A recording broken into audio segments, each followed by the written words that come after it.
also get a cabasset. This is the helmet version. What she's wearing, other than a neck piece, which we don't have with us, called a gorget, is all that a modern soldier in our militia, 1574, would get when walking on the battlefield. Our mentality is, if you get stabbed in the arm or the leg, we can patch that up most of the time and you'll be fine. Throat, chest, ahead, you're probably not walking away from that one. You're having a bad day. We only protect the important parts. Now, again, just like with the mail, I cannot cut this. The steel is going to be stronger and thicker than my sword. You'll also notice, if she will turn towards you, there is a ridge down the center. This is called a keel. It is much like unto the keel of a ship. However, the keel of a ship is meant to break apart the energy of waves. The keel on the armor is meant to break apart the energy of my sword. So Cecily, turn towards me, pretend you're French. Hey, she's meant to French. Oi! Now, if I would take my sword and try to stab her in her wonderful French stance, that keel is going to glance my sword off to either side. So I can't stab her either. And with a sword, because this is very thin, my thin-bladed club won't work very well on that thick armor. So I'm going to get my weapon upgrade. Captain, thank you. What is this? It's a hammer. It's very similar to the hammer you have at home. This particular one is called a footman's hammer. You can tell because it's larger, I need two hands to use it. I'm on the ground. You'll notice the front has those four little ridges. This is for pounding that keel flat. Once I pound that keel flat, I can take this end. Yours may have a hook.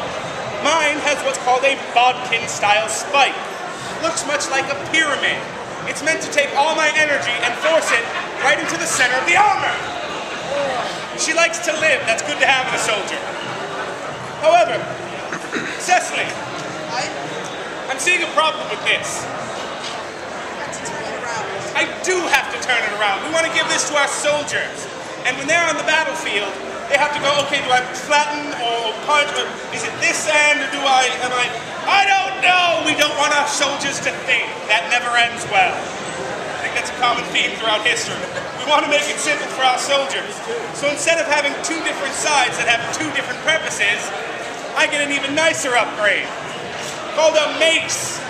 That's amazing. Every time you laugh, we keep doing the joke. Pretty good, right? So you see it has a thick, solid, heavy ball in the middle. This is going to pound down the armor. The spikes are going to puncture through the armor. It's both sides of the hammer in a single swing. So all I would need to do is, instead of thinking, do I want it flattened, do I try to puncture it, I just swing! But I won't do that because I need Cecily alive. However, I can go for this nice cabasset here. No, you can't. Why not? Oh, she acts like I've never hit her in the head with a mace before. This is when you show and we miss all of it. All right, so then all I would have to do is I would take this and I would come to Cecily and I would go, and then hit it, and then hit her again. And I go, yo, you can't. Remember when I wanted a mace and Daddy said I couldn't have one because I hurt somebody? And then you just give me that. What?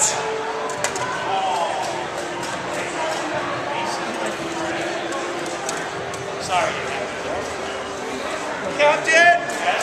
I beat her in the head with a mace. You did. You know what that did, don't you? What? Left a big dent in your head. So, as a bomber surgeon, I have to assume that the skull has been fractured. And if the skull has been fractured, she's going to contract a fever and she's going to die unless those pieces of skull or fragmented skull are removed. So we use this. This is called a cranial bore, and the process is called a trephining. So what I'm going to do is I'm going to place this over here. I'm going to do this, and I'm going to just turn until I hear a scraping sound, which means I'm at the skull. I'll turn one more time. I'll pull, remove the pieces of the skull that are fractured, and then it's going to leave a nice hole there. Stop playing. All right. Can't leave the hole. So what we do is we have a shilling, which is a coin. We hammer that shilling flat, and it fits over the hole. And we're going to tack it into place, and the scalp and the hair is going to grow over the point, and she's going to be fine. In about a week, she'll contract a fever. If the fever breaks, she's going to be fine. If not, we wrap her in a blanket and call the clergy because she's going to die. But if she dies, her family remembers. They can shave her head, take the coin out, and pay the undertaker for her funeral. It's like life insurance. Your family's 50. But she lives. They're bloodthirsty. I like it. Now, Cecily. Yes? You've been stabbed. You've had your arm broken. Yes. And I bashed your skull with a mace. Thank you. How do you like being in the front lines? I hate it. Sounds pretty awful. However, do you know the average lifespan of a soldier on our battlefield? No?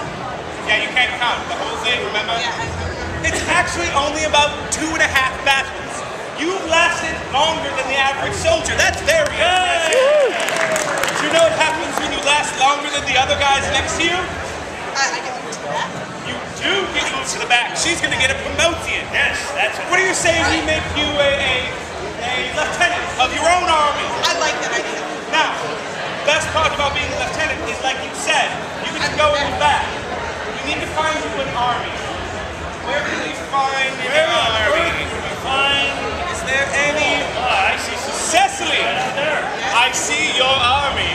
Yay! Go stand in the back of You've your been army. conscripted. Congratulations. Bet you all didn't realize you'd be in the front lines. Cannon fodder, welcome. Now, Cecily, we are of course portraying a 16th century militia. Where are we portraying that militia? We are in England. Now, in 1574 in England, we have a national weapon. Do you know what that weapon is? It is the longbow. And arrows, specifically the captain is holding a bodkin-style arrow. Now, a longbow, when wielded by a trained archer, do you know what the distance that a trained archer can shoot that arrow? A lot longer than you're standing away from me. But it's at this point that people, we need your help. Yes. All right. We have to pretend we do not have a bow, do not have an archer. It's a low-budget show, let's face it, right? But you're going to have to help us. What's going to happen is I'm going to be the bow and the man, and Edmund is going to be the arrow. And what we're going to do is I'm going to say 1, 2, 3, and when I get to 3, you're going to yell twang. Bowstring, yeah? All right, low-budget show, work with us. Ready? Fire, Captain! Heavy arrow. Wait, where's the wall swing you need? Okay, here we go. 1, 2, 3. And the arrow's flying. It's a great arrow. Wait, it's French. It's surrender. Oh, nope. It's a good German arrow. It's invading Belgium. Nope. It's an English arrow. It's going to find its mark. Oh! Right in the eye! Just like good King Harold. 1066? 1066. Base. No one? People. Read up, It's good. They got it. They got it. Unfortunately now, there's a bodkin sticking in Cecily's eye. There's only one now. The bodkin styles are a little bit easier to remove because they're not barbed. Some of the other arrows are shaped like finials or swallowtails. They have barbs on them, so when they go in, has anyone here ever been fishing? Yes. Have you ever hooked yourself? Yes. Can you take the hook out the same way it went in? No. Most of the times, no, because the barb's on it. So I couldn't try to pull that arrow out of her. What I would have to do is snap the fletching and the stem off, take a hammer, and pound it through to the other side.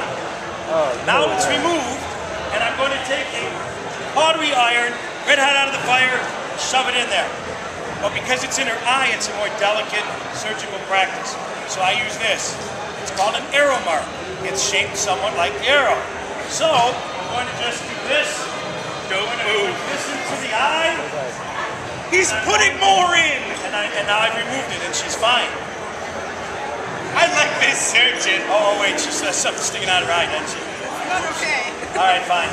Well, then what I do is I remove this, and I take a small cautery, which is an iron that's been heated in the fire, and we cauterize the wound, stopping the bleeding. In about a week, she's going to contract a fever. If the fever breaks, she's fine. If not, we wrap her in a blanket and call the clergy because she's going to Die. Yep. Should we? To lives. But she lives! She lives! Now, Cecily, I don't want to lie to these good people. They look fairly trustworthy, except for that guy right there. I don't know about him. He's shady. But everyone else is very trustworthy, so I don't want to lie to you.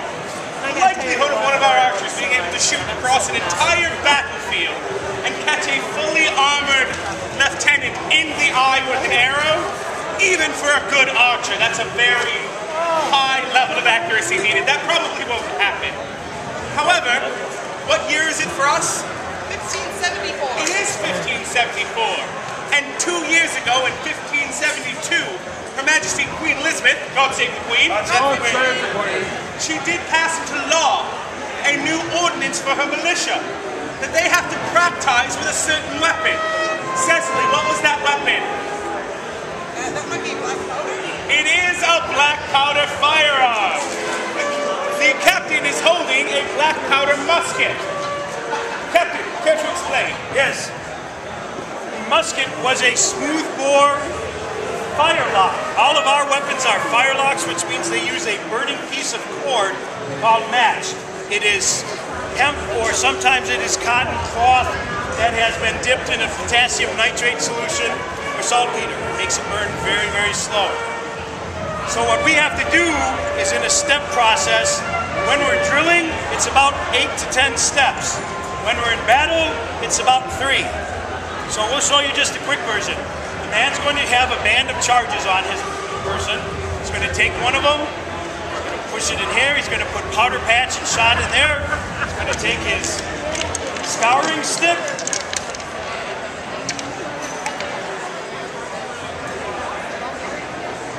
he's going to ram it home,